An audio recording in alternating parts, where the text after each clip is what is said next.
Yes, welcome back to Leading Our Own Way, Part 2 with Jill. I'm your host, Andrew White, and if you're just joining us, you're in for a treat. This is Part 2 of my incredible conversation with Gillian Ashcroft, the entrepreneur, philanthropist, and genuine changemaker. In Part 1, we explored Jill's remarkable journey of entrepreneurship and her unwavering commitment to making a positive impact through her businesses, Exceptional Care and Think Tank Academy. We heard about her role as the headline sponsor of the 3 Flying Fish that are rowing the Atlantic Challenge, and her philosophy of leading with purpose. But today we're going even deeper. In Part 2, Jill opens up about some of the most challenging and important issues facing our society: child trafficking, the complexities of the care system, and the real impact of her diverse business ventures. It's not just business talk. This conversation is not about business talk. It's about the human side of entrepreneurship and the responsibility that comes with success. Jill shares her insights on philanthropy, the entrepreneurial spirit that drives her, and the incredible journey that's led her to where she is today. We'll hear personal anecdotes that will move you, honest discussions about the challenges within the care system, and a passionate commitment to supporting mental health and personal growth in her community. This conversation touches on some heavy topics, but it's delivered with Jill's charismatic warmth, wisdom, and unwavering determination to make a difference. Her story is one of the resilience, purpose, and the power of using your success to lift others up. So settle in for Part 2 of this powerful conversation with the extraordinary Gillian Ashcroft. Here she is. Yeah. Has that ever hurt you, do you think? Because I always feel like I've always been myself, and I'm a talker, and people could say I talk for Britain, and I could go and work for BT back in the day, you know, with everyone talks sort of thing. But coming to Australia, I think that was part of my journey of, my journey with the workplace bullying. I became quite suicidal from that, the dark shadows that I went through and almost died and stuff. But I went to such a dark space, and I think it was down to the fact that I had the ability to connect. I had the ability to walk the room and have that energy and make people feel that they've known me for years, even if it's just been an hour sort of thing. Mm-hmm. Has that ever hindered you, though, at all? Yeah. Outside of the jealousy that you mentioned earlier, but has that ever affected any relationships? Too quick. And it's like, I had to make that decision when I over the last 2 years to pull myself away from, I'm not really as attached to people in the office, in the head offices and in the headquarters anymore. I had to stop making myself a target, and then that become very lonely, and then I did try and kill myself. One night I took that much medication. I don't know how the fuck I woke up. When was this? And I actually woke up and thought, oh my God, like, and it actually upsets me, do you know what I mean? But it's like, my babies would have woke up without a mum. Why? Because of other people. I've had a breakdown. Life's hard, but it's about what you do with that. And I think my nana always said to me, God only gives you what you can handle, and there's a reason for everything. There really is. And it's about what you do with that journey and about with that lesson. And obviously I woke up for a reason. And I tell you something, I took a lot, and it was a miracle that I woke up. And it was like, I am on this earth for a reason, and obviously we'll move on to that. But yeah, I've been there and done that. I've been through them dark times. I've done things that I'm ashamed of. I'm embarrassed of. These things that are just not Jill. And people have took me to dark places because of that. But then it's how you use it, and it's like, you've got to always look at yourself, because no one can make you feel. It's you that makes you feel, and you allow them to make you feel like that. So it's like, that's the first thing I'd say, because people go, oh, this person's making me feel like shit. Bollocks. You're making yourself feel like, you're allowing them to make you feel like shit, because you feel what you want to allow yourself to feel. You can feel happy, you can feel sad, but that's because you allow that. You can change that in an instant. Take that person away from you. Look at the glass half full. I always look at the glass half full all the time. And people sometimes have said to me, "Oh, you're away with the fairies." No, I'm not. But if I don't look at things positively, then I would not get through my life, because every day it'd be like a major crisis in a normal person's life. What I get thrown at me every day.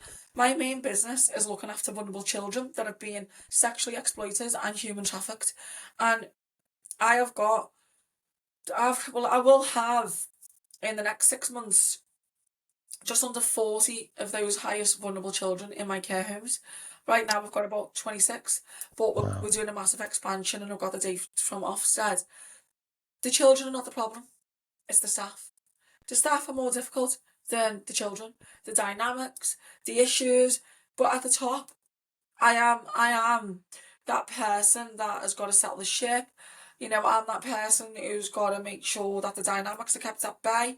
And sorry, 1 second, Andy.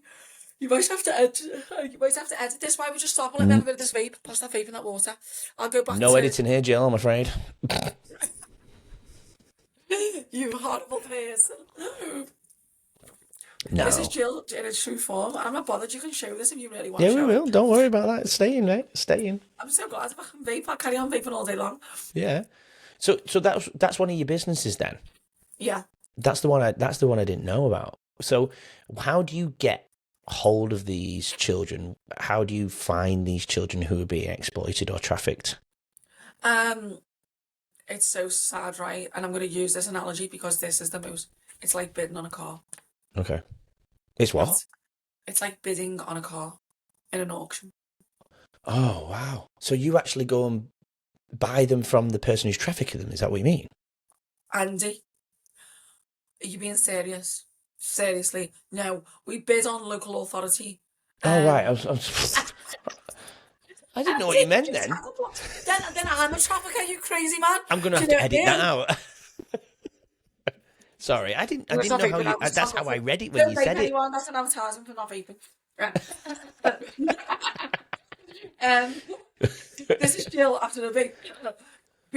I'm embarrassed now. I'm like, what the fuck? How did I think that? And you're not editing that because that's good entertainment, because that is a proper blonde moment. Don't worry, I have them about 10 times a day.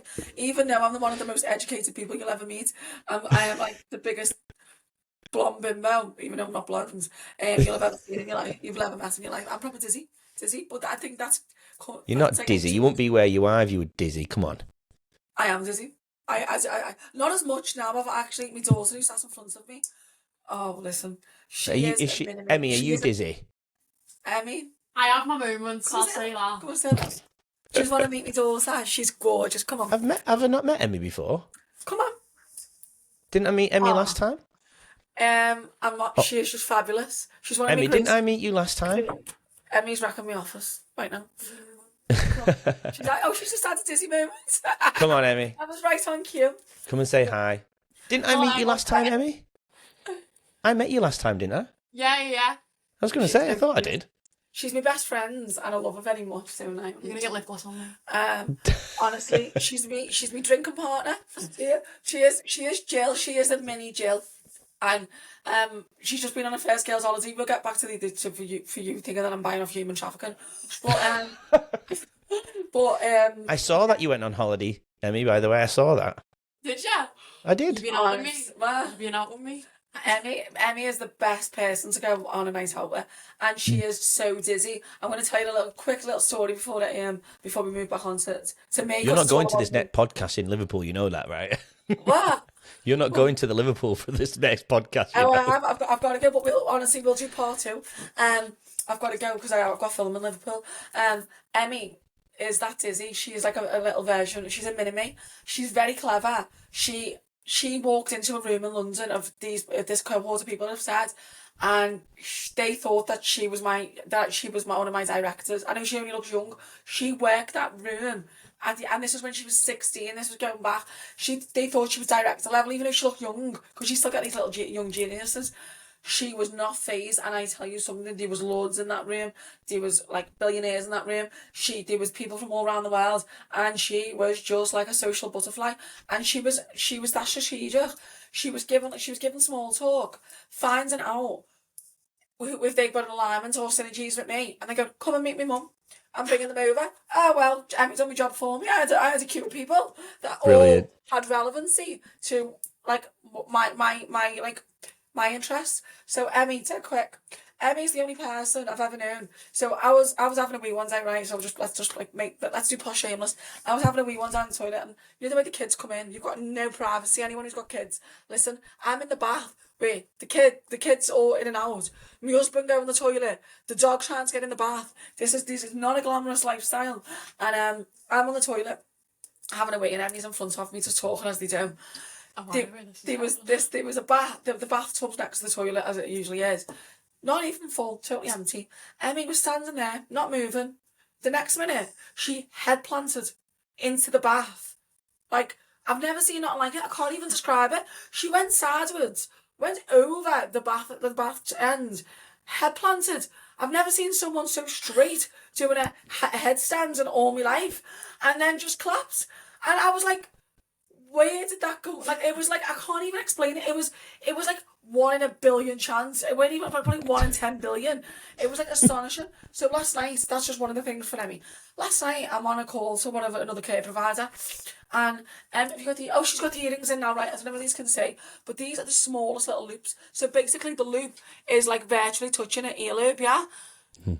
She runs into my room all over like, Mom, help me. I was like, what's wrong? She's only got a charger, you know your phone wire? The end of a wire. Oh, no. Stuck in between an earlobe and the actual ring of an earring. I was like, how do you get on there? earth have you done that? And she was like, I was just swinging it. And it was like, no, baby, you couldn't possibly get that wire. There was no gap to get the wire. It was astonishing. And that is Emmy. Emmy is like, I've never seen nothing like it. She's the most flukiest, strangest, astonishing person, amazing, dizziest person, funnest person I've ever met in my life. But I had to it took me time to try and get the wire to come from the hook, from behind the loop. It was impossible. I just don't even know. I would love to have been able on camera, but that's my daughter. She's a mini version of me, and she's amazing, and she's just going to be so successful, and she's my best friend. So. Love it. What a beautiful relationship. Great job, you guys. I'll leave you to that. So I've met one of my daughters. Thanks, Emmy. Getting back to what we do with the local authority. We follow each other on social media, Emmy and myself. She does. She follows me. I think she follows Leading Our Own Way. If she doesn't, she should do. Anyway, yeah, definitely. She's a story's unreal as well. She's got an amazing journey. Well, she's a story about private education and what she's been through and depression. Yeah. Emmy, do you want to come on the podcast? Do you know what? I would. It's actually shocking, and I think we need to raise awareness for the laws around private school because we haven't got a leg to stand on. We'll do it. Emmy, I'll be in touch. Okay. Emmy will be more entertaining than me. Oh. Don't know about that. So with my business with the local authority is I get paid by the government, so I'm private sector. Government, obviously, public sector. So young children come into the care of the local authority through whatever means that might be. You know, it's just, you know, they cannot be looked after by anyone in their own family, or they are at risk and have to be moved away from the family. It could be a risk for traffickers, and they know where they live. There's all different reasons. They could be in a sex ring and they've got to move out of the area, or they're in an area that they're too vulnerable for and they're high risk of exploitation, you name it. So they come into the care of the local authority, and then every care provider would get that referral. So it's a placement via email. You open the email and it'll have a little profile of the young person and the young person's needs, and then we all bid. We all put in our offer of costings. Wow. And that's how we get the referrals. So the other people, yeah. So the advertisements and you bid, and who's the most favourable bid, gets the young person. Gets that child to go into your facility and taken care of. Obviously you've got to be able to meet the needs, and that's done through an assessment. But you'll have like thousands of providers that can meet the needs. So basically it comes down to cost and quality in terms of right now Ofsted are like coming down so hard on local authority I'm talking too much. You'll have oxygen. Coming down on local authority for placing it in anything less than a good. So, you know, you've got that quality is there, but it comes down to what you're getting for the money and how much the money is per week. And if they can save and get away with things, they will. Wow. So is I'm getting from you then, is this not a good process then? A good way of doing it? No, because there's a lot now. These in my area, there's 64% increase in care providers in Lancashire in the last 12 months. Every Tom, Dick and Harry knows that the money in care is they're seeing it as like their meal ticket, their lottery ticket. So, and Ofsted are letting them all open. So now you've got loads of providers that are not rated yet, getting referrals at a cheaper price, and good providers like me, and in this competitive pool that it's really having an impact on our businesses. So we're now looking at changing the model and changing the offering, because the care sector is not what it is. You've got a lot of criminals filtering money through through academics opening care companies now. It's an epidemic. So basically, they've gone from selling drugs to buying children, really, in a phase. They're using the money to house children that have come from criminal activity. And I can sit and I will stand in front of anyone, or stand anywhere in whatever government, in front of whatever governing body, and it's factually, the factual evidence, factually accurate. I could give the 30 companies that I know that's come from that, at least in my local area.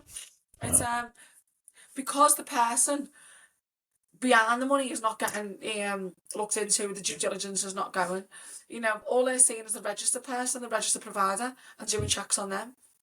And the money is coming, obviously it's not coming from cash. It's filtered through businesses, but the source of it is criminal activity. Well, it sounds like we need more people like yourself in that industry to really, really care as well, doesn't it? Yeah, this is a whole new world for me. Wow. Okay. Some of the other businesses that you do then, you're big in a few. You've got 4 more, is that right?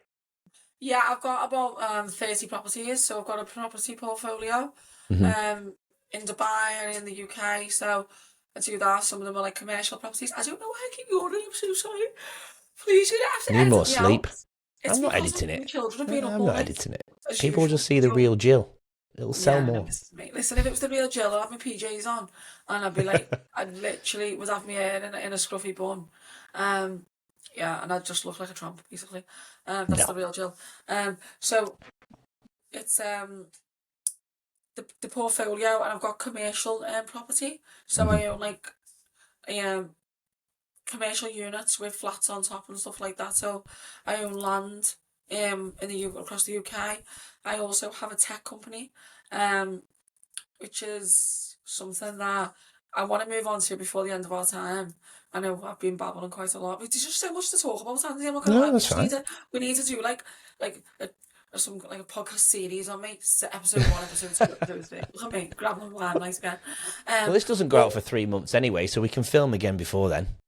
Yeah, I think we should do, and then just pick the best bits anyway. I'll just put them together. Don't worry about it. Well, not me yawning and vaping, unless you want to do an awareness campaign. It's not going anywhere. I edit it and then I get on with it. So you do some elderly care homes as well, is that right? No. No, it's all children's. Because that was the exceptional. Oh, so that's the exceptional care then. Yeah, that's children's. Yeah. Okay. I thought you did the. I've got elderly a as well. company, a tech company. I have got renewable energy company, which has got the only patent in the whole world, and is patented in every country. It's just we've created he's a little mad scientist that he is the man, he's the genius, and I've just got the money. So I've got a big shareholder in that, and that has created a flywheel, and it's the only thing in the world that can store and reuse renewable energy. Wow. It's just 2 years ago we were offered 200 million from Ramco to buy it out, to buy the patent, but they were going to bury it because whoever has it will be able to have flat rate fees, flat rate energy rates. So where you have like peak and off peak, that company or whoever takes that patent will be able to have the cheapest rates. I reckon it would start a world war, to be honest with you, because, imagine it'll blow. You've got British Gas, you've got all these different energy companies, E.ON. It would literally, whoever gets it would have the cheapest out of all of them, hands down. So it's now working with the Ministry of Defence. We said no to Ramco because money, I don't really care about money, but the little inventor, we're going to go again. What? You should do like a little, blooper reel. A little mashup of me on a podcast yawning and vaping and swearing. I think it'll be an amazing attraction for people to want to watch.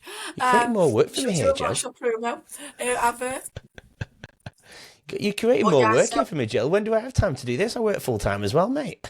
Well, listen, you need to use AI because you can do it in 2 minutes. You just put in the keywords that you want to find. Or I the don't key think it'll actions. pick up yawn. I do that, but I don't think it picks up yawn. Yeah, but oh, stop being so technical. It actually does. Put in actions. Put in body. Okay.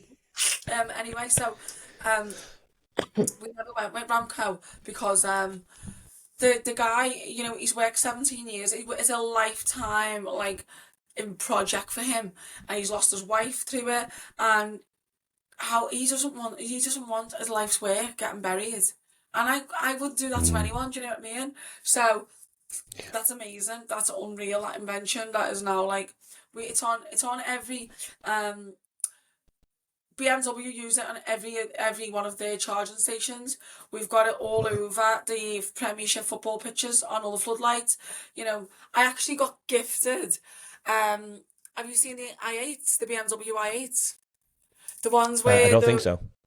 Oh, you haven't lived, Andy. So I'm in Australia. I'm in the sports cars. They middle look of a bit nowhere. like the R8 by Audi, but the car doors come up. Oh, So yeah. Oh, they're amazing. They're one of my favourite cars, but I've got 4 kids, so I'm more closer to a yellow bus than I am to an i8. But I wanted to get one as my little play car for the weekend, and but obviously, that's not good use of my money when I could give that to charity.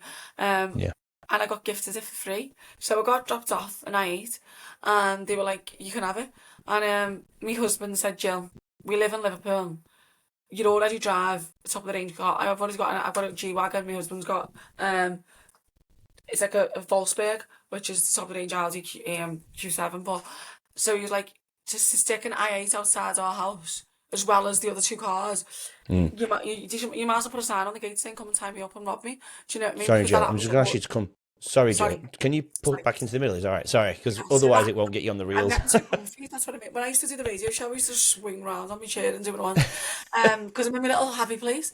But yeah, You it are. was like there's so many people by my successful people by my house that have been broken into and tied up and robbed. So you've got to Are be you very careful serious? because yeah, Premiership footballers that live by me, just successful people, they're known to the police as nose dialers.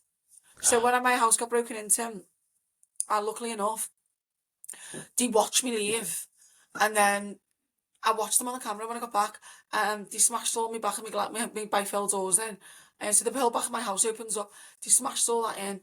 I come in from the school run, and I was sat in the cinema room, and it's like a black hole in there. I didn't even know. And my kids were playing in the garden, and my kids going, "Mum, have you smashed all the back doors?" Like that's like I'm a crazy bitch. You know what I mean? Like no, I haven't. Like why would I smash all the back doors in? And Mum, the whole back of the house was smashed in. I was like, what? And I comes out, and I thought that he's still in the house, and the robber's still in the house. I was on my own with the kids, so this was like 4 o'clock in the afternoon. I only went out for literally 15 minutes to go to my house for the school run and back, and I I walked up the stairs slowly, and there was a pillowcase off my bed on the floor, and I thought, shit, I'm getting tied up, and this is going over my head. I pressed the panic buttons and everything else, and they were gone. They weren't in there, and the police come, and the police went. I said, "What was the pillowcase for?" And they said, "Oh, that's what they put the jewellery in. Don't worry, they don't put it over your head. You were very lucky you weren't a nose dialer." And I was like, "What's a nose dialer?" And they went, "So when you're tied up, your hands behind your back, you ring the police with your nose." And it was like, wow, so that happens quite a lot by my house. Well, not like every week or anything, but there's been a lot of stories, and the stories where the families have been tortured as well for the safe. So getting back to me company is, I give the i8 back, proper, reluctantly give a free i8 back to BMW, because my husband, as I say, he's like the person that's like so more sensible than me, and he was like, it's just unwanted attention, Jill, give it back. So yeah, so the flywheel's with BMW, and it's with Wow. every Premiership football. It's with amazing Ministry of Defence. We've got massive contracts. We've just come into the end of a trial with Amazon to power every Amazon depot across the world. So we've done big industrial. So we've created now turbines with the flywheel embedded. So they don't really need much wind. So basically, they're actually turning with minimal wind, so much more efficient than with wind turbines. They generate enough energy, store enough energy, renews the energy to power a whole Amazon depot. Wow. So that's something I do. And I've That's also amazing. got one of the biggest hormone replacements, testosterone. Oh, That's not wow. well. So I do all right. That's I do all right. fascinating. Yeah, we But you know what my we main talk about that priority is? sometimes. My main priority is to use all my money now. Like my finance team want to strangle me. Like I am like Robin Hood. I take from the rich and give to the poor. And like do you know what? There's only so much you can buy, and it's so empty, Andy. It really is, and it doesn't make me feel happy. Going to work doesn't really make me feel happy. What makes me feel happy is seeing someone's life change, and it's Oh, like that's so genuine. And it's like, you know, I love I've that. been through that phase of being able to buy what you want, and you know, it's actually so like it's sad. It's sad Yeah, if that's all you want to continue your life being like. yeah, You know, and I'd say that. And this is when we're getting back to being a superhero. So yeah. it's about an entrepreneur is a superhero, going back to the beginning of the podcast. I do go off on a tangent, but I always bring it back to centre. And a superhero is because we've got the power to change lives. Mm. And we do that by using our wealth and our success and what's in our remit and our resources for the greater good. Now that's Yeah. why we're superheroes, and it's a damn shame if you're an entrepreneur and you're not a superhero that's using their superpowers. Shame on you, Yeah. not you, Andy, your audience. And Well, it's I mean, I agree with you all your points. Like, I've tried to use this platform, this podcast, to change people's lives so they can prevent, mental health decline and see people's journeys, see people's adversity and darkness. They don't have to, it's all about choices. We can all make choices. That's really what it comes back down to. And mine didn't come from, obviously, the wealth side. I actually left my job to do this. I have less money now than I used to. I could go back and earn 150 grand a year, but I am not happy. That's right. I'm happy now doing what I'm doing. Yeah. I understand my purpose. I go and work 6 hours a day doing some casual teaching, and I come home and I spend my heart and soul on my podcast because I want to share people's journeys so other people can take pieces of the guest and put it into their life. And that's really genuinely, really, that makes me happy. That's why I did the radio show. You know, I had the radio show called The Real Show. Oh, I've got it here. I got another picture here, Jill. Hold on. I had 3 million listeners. Did you? I need Yes, 3 baby. million listeners. Yeah, on it. That's I love Jill showing when the she's had a pictures. good night's sleep. I need just 3 love million the way you listeners, sing Jill. That's all I need. You really do. Say that But again. yeah, I did the Real Show, and the Real Show cost me money, and it took a day and a week out of my life. When you add up over the month, that's nearly a full working week. You know, where I could have used two other things that weren't costing me money and costing me time. But what I did, it was the Real Show for real people, and it was to tell people's journeys, to make sure all listeners didn't feel alone. Very much within synergy of you, in alignment of your show, and it probably mimics your show as well. You know, it's like I just got the most amazing people from every walks of life that shared their story, but also shared the support that they received, because there's so much support out in the world outside your front door that you actually don't know is there. So you don't need to be alone. You don't need to suffer in silence. You don't need to wait on these NHS waiting list, or sorry, I've just had my 5-minute call, Andy. I'm sorry. That's all right. Well, I'll end in a second. 3 final questions then. Yeah. So you don't need to suffer alone.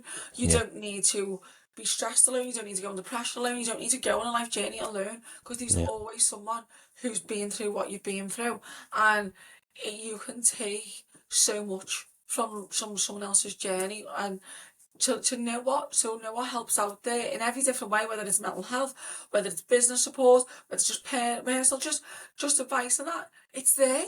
You're just not looking or knowing about it. So that's what my show was about. Yeah, love that. And do you still, does that still go though? No, because to be honest with you, I've got a podcast studio there as well that I might take up as a podcast because I'm going to say this, I'm going to say it anyway. I Go on. didn't really like one of the main owners of Oh. the radio station. She was a bit of a power trip, and I can't bear people like that. It was like, oh, shut the fuck up, basically. And Right here on Leading Our Own Way, everyone. yeah, it was. It was a bit like, she was just rude. And it was like, I was like, I'm paying to come into an environment where I don't work for you. And I mean, yeah, I've got guests coming in that you're rude to. And it was a bit like, I was making their radio station a lot more listeners when I thought, you know what, I'm actually paying to make you more successful. Yeah. When I could just go into my own podcast show and bring me brands to bring that awareness to my own brands. Do you know what I mean? Yeah. So I thought, yeah. There you go. Well, I know you have to go, and we've never really done anything like this before, but what I do think we need to do is, I think we put it on pause, this episode, and we come back in a few weeks and we record a second part Yeah, we've together. got loads to talk about. And I haven't even scratched the surface. No, I know, and I can tell, and I already know that, and I've actually been flicking through your bio, and we've got so much to discuss, and I'd love to go back to your childhood, I'd love to go back through your studies before you started your young family, I'd love to go through all that, the trauma that you mentioned at the beginning of the episode, and I think that people need to hear that, because that's the real Jill as well, or part of what makes Jill who you are today, Yeah, and people need to see that full picture. I mean, I'll just like in a quick sum up, because I want you to carry on listening to me and Andy, because I grew up in a family of my granddad was a paedophile. He was a monster. I have family members, right, to like, my mum went to prison twice. I've had a lot of drugs, a lot of addiction, a lot of mental health around me. I've grew up in the inner city. I've been involved in, a big criminal investigation for the biggest drug bust in the whole in the UK, which I was cleared of. Obviously, and there was no charges. I got exploited by the police, and I was victimized by the police because they took me on a journey that to this day still bites me in the arse, because they wanted me to snitch, because they knew I was aware, but they knew I was not involved. But then they tried to scare me to make out that I was involved, and it comes to the point where they said, we know that you're not involved, but we know that you've got information, and we want to protect you. We know you're scared for your life, and wanted me basically to sing like a bird. And I thought, you have just arrested me in front of my kids, my family, my whole street, and for the fact I was like, you knew that I did nothing wrong, just to get information and scare me. So there's so much from things that have happened in my childhood right the way up to being a teenager, things I've done that I haven't been proud of. I was a little tea leaf when I was a kid.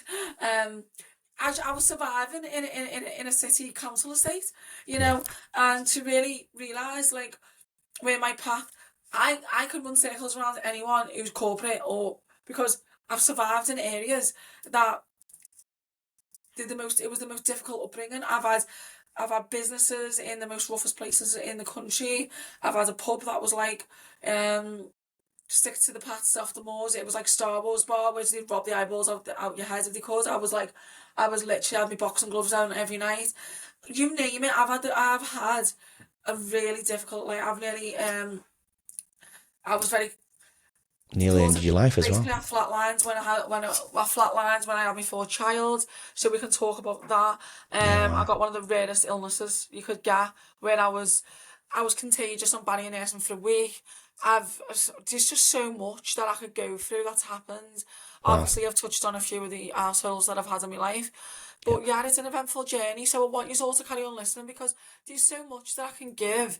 And I really want to talk about my journey as a philanthropist and a humanitarian, because it's amazing, and I want people to follow. And I've just I'm launching an app after the summer, and it's going to give every young person in the UK, 16 to 24, a guaranteed job. And it is amazing, and I have been contacted, and it is now on the road to becoming a Nobel Peace Prize winning app. Love that. So I'll leave it at that in terms of that's just a quick Cliffhanger. FYI of what's coming next time. Well, everybody, there you heard it right here from Jill. It's the end of the first week. We'll meet again and come back next week to listen to Jill.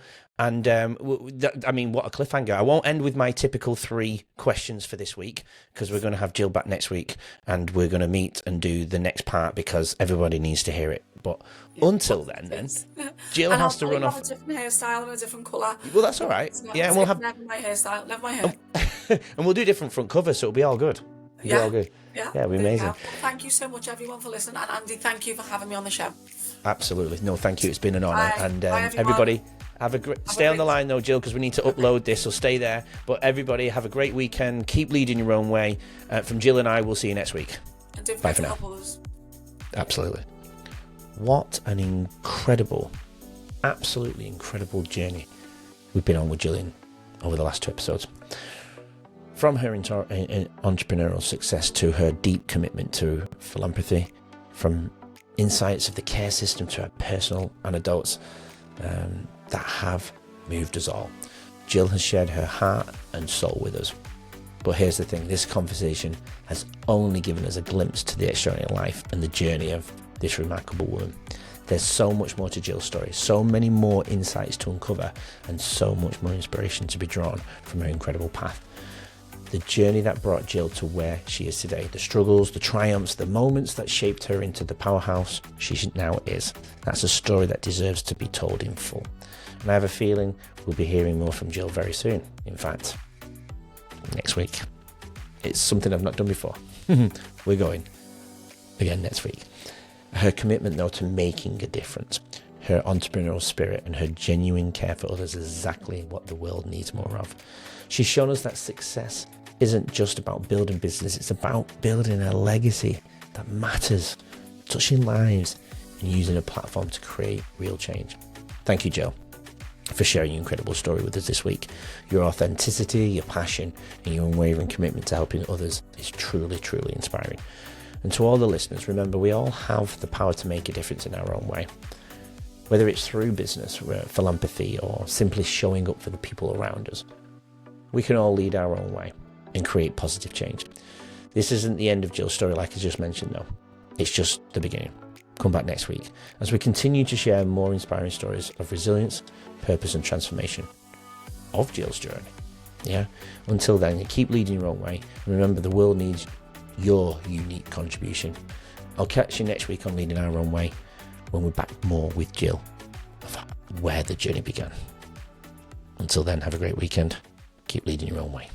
Thanks for listening and watching Leading Our Own Way. So we can stay together forever and share more incredible journeys, please subscribe to the channel. That way you won't miss next week's episode and what that amazing guest has to offer to the world. Please support Leading Our Own Way, and we'll get you on next week's episode.